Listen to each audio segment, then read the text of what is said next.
You are not alone. Technically, there is someone in the next room, someone who sleeps beside you, someone whose name is in your phone, whose coffee order you know, whose laugh you could describe to a stranger. You are, by every external measure, in a relationship. You have someone. And yet, there is a particular kind of quiet that settles in when you are sitting across from this person at dinner and you realize you have run out of things to say. Not because nothing happened today, but because you no longer feel certain they actually want to hear it. There is a particular feeling of being in a room full of someone and still feeling like you are the only person there. Not abandoned, not unloved exactly, just unreached. This is the loneliness nobody prepares you for. Not the loneliness of being alone, the loneliness of being together and still not quite connecting. And it is more common than anyone admits, because admitting it feels like betrayal. It feels like ingratitude. You have someone. How dare you feel lonely? So you fold the feeling up and put it somewhere quiet and tell yourself it will pass. And sometimes it does. And sometimes it becomes the background frequency of an entire relationship, the hum underneath everything that nobody names. This video is about that hum, about what causes it, about why it is not always the sign of a failing relationship, but also about why it is never nothing, and about the specific psychological mechanisms that turn two people sharing a life into two people sharing a space. Let us begin with something that will reframe everything you think you know about loneliness. Loneliness is not about proximity. It is not about how many people are around you. It is not even about how much someone loves you. Loneliness is specifically about the gap between the connection you need and the connection you are actually receiving. Read that again. The gap between the connection you need and the connection you are actually receiving. This is why you can feel completely alone in a crowded room. This is why you can feel deeply connected to someone you haven't seen in years. And this is why you can feel profoundly lonely lying next to someone who loves you. Because love and connection are not the same thing. Love is a feeling. Connection is an experience.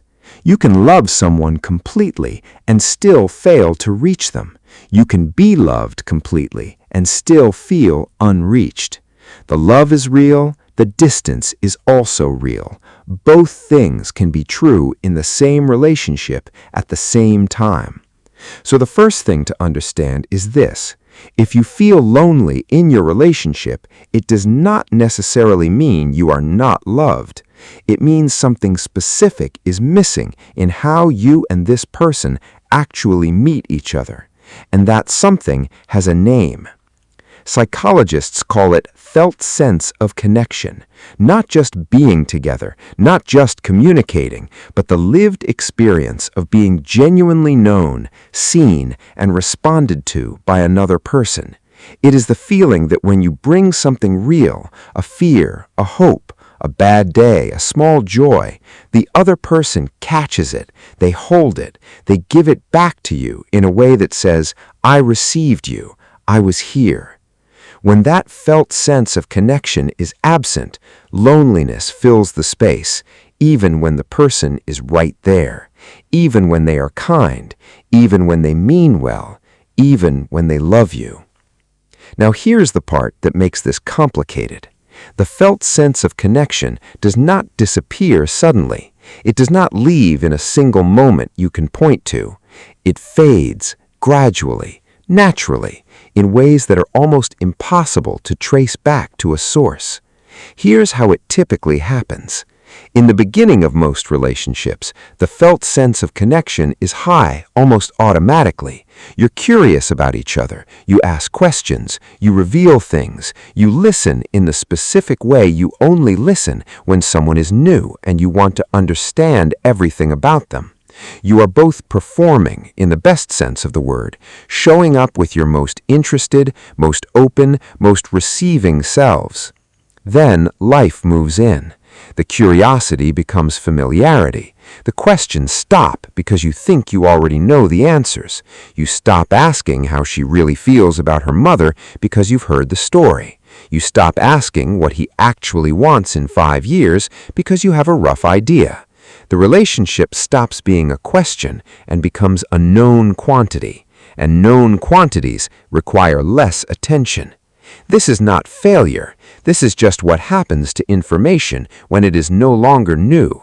The brain stops actively processing it.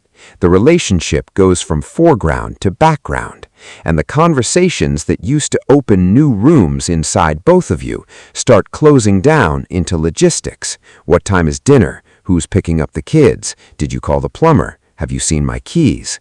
Functional, cooperative, and slowly, quietly, deeply lonely. Because the conversations changed, but neither person noticed, and neither person said anything, because nothing went wrong. You just stopped going deep. You stopped reaching. You stopped asking the question underneath the question. And the gap opened so gradually that by the time you felt it, you could not remember when it had not been there. This is the first mechanism, familiarity replacing curiosity. The second mechanism is more specific and more painful. At some point in most long-term relationships, one or both people start editing themselves before they speak. Not lying, just filtering, choosing what to bring and what to leave inside. You stop mentioning the fear that came up during the drive home because you do not want to worry them. You do not share the thing that excited you because you already know they won't find it as exciting as you do. You do not raise the small resentment because the last time you raised something like it, it became a 3-hour conversation that left both of you exhausted, and you do not have that in you tonight. So you say nothing, or you say something smaller, a preview of the real thing, a summarized, safer, less vulnerable version of what you actually felt. And they respond to the preview, reasonably, kindly, and you smile and move on, and feel underneath like you were not quite seen, because you were not. You were seen, but only through the version you offered, which was not quite you. Over time, if this continues, you end up presenting a curated version of yourself inside your own relationship. You are both performing a safe, manageable version of your inner life for each other, and you are both quietly lonely. Because the people in the room are the presented versions. The real versions are sitting further back, waiting to be invited forward, waiting for the conversation that feels safe enough to have. Researchers call this self-silencing, and studies consistently show that it is one of the strongest predictors of relationship dissatisfaction and emotional loneliness. Not conflict, not distance, but the ongoing, quiet decision to present less than the truth of yourself. The cruel irony of self-silencing is that it comes from care. You silence yourself to protect the relationship, to keep the peace, to not be a burden, and in doing so, you remove the very thing that creates genuine connection, your actual self. The third mechanism is perhaps the most invisible and the most powerful. Two people can be having completely different relationships with each other without either of them knowing it. What I mean is this. You might be experiencing the relationship as a place where you are gradually becoming more yourself, more open, more honest, growing into a version of you that feels more real than you have ever been. And your partner might be experiencing the relationship as comfortable and stable, but not particularly alive, not deepening, just continuing. Or the reverse, or some other combination entirely.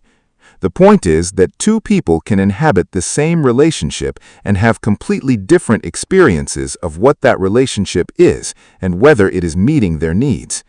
And if those differences are never spoken, if each person assumes that their experience is shared or is too afraid to find out that it is not, the distance grows without either person intending it. You are both in the relationship and both experiencing something different, and neither of you knows it, because the conversation where you would find out has never happened. This is the third mechanism, parallel experience without intersection. Now, here's the part that sits underneath all three mechanisms. Most people who feel lonely in a relationship have never told their partner that they feel lonely. Not directly, not plainly, not with those exact words. They have hinted. They have been quieter than usual and hoped it would be noticed. They have made small comments that carried big meanings they hoped would be unpacked. They have waited to be reached for rather than reaching. Because saying, "I feel lonely in this relationship with you," is one of the most vulnerable things a person can say. It implicates both of you. It risks the response you most fear. It requires you to admit that something you were supposed to have is not quite how you imagined it. It requires you to need things out loud when needing things out loud has always felt dangerous. But here is the thing about unspoken loneliness. It does not stay quiet. It migrates. It moves out of the relationship space and into other areas of your life. It shows up as irritability that does not quite make sense, as a vague dissatisfaction with things that should feel fine, as a kind of hunger that nothing quite satisfies, as the feeling that something is missing, but you cannot name what. Because the name is sitting in the one conversation you have not had. Researchers who study what they call intimacy anxiety, the fear of being truly known, have found that the people who most crave deep connection are often also the people who are most afraid of asking for it. Because to ask for it is to admit you do not have it, and to admit you do not have it is to risk finding out that it is not available. So you stay in the loneliness because the loneliness is at least familiar, at least certain, at least yours. Here is what is actually true. Loneliness in a relationship is not proof that the relationship is wrong. It is not proof that you chose the wrong person, or that love is not enough, or that something is irreparably broken. It is usually proof that two people who genuinely care about each other have slowly, without noticing, stopped reaching all the way to where the other person actually lives. The distance is real, and it is also crossable. Not easily, not without the conversation you have been avoiding, not with the willingness to be seen in the specific way that feels most dangerous, as someone who needs more than they have been getting, but crossable, by people who still care enough to try. The question is not whether you feel lonely. You already know the answer to that, or this video would not have landed the way it did. The question is what the loneliness is trying to tell you. Not about your relationship, not about your partner, about what you have stopped bringing to the room, about what you have stopped asking for, about what version of yourself has been sitting quietly in the back of your own relationship, waiting to be invited forward. That version has something to say. The only question is whether you are ready to let it speak.